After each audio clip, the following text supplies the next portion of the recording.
chieng'. Kwadhi mbele ni kambi mar X Healthcare Riwruok gi jokanyo mamoko bende oyango chenro mar thieth e yor lony manyasani kaka yo mar nywako joma nigi ng'ol e yudo thieth machiegni kodgi kendo nengo moyweyo.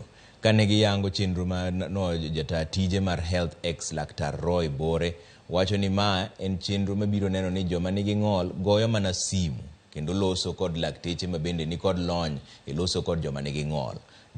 Omedo ni nengo thieth bende giketo piny kaluwore ni thoth joma nigi ng'ol onge gi nyalo. Moko kuom joma nigi ng'ol manochopo e nyasino komoting'o jaod bura ma Westlands Timothy Wanyonyi opuoyo X Healthcare kuom chenro magin go.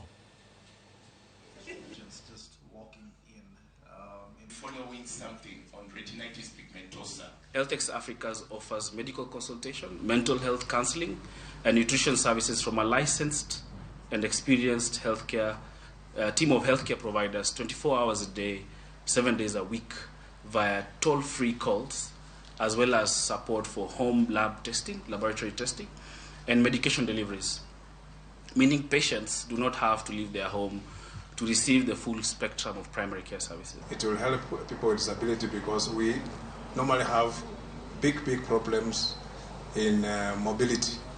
When you try to move even from your house, there is always an expense on you.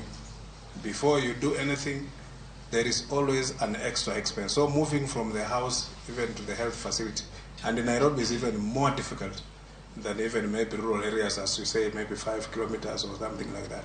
But in Nairobi, it's even more complicated. Public transport is not accessible at all. 100% not accessible. So it just means, 1, you may need to hire.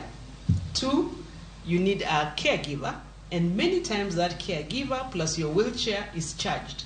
So already 3 times the cost of transport before you get to a health facility.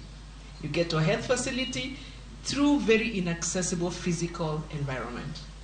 Then when you get to the physical facility, you find that you can also not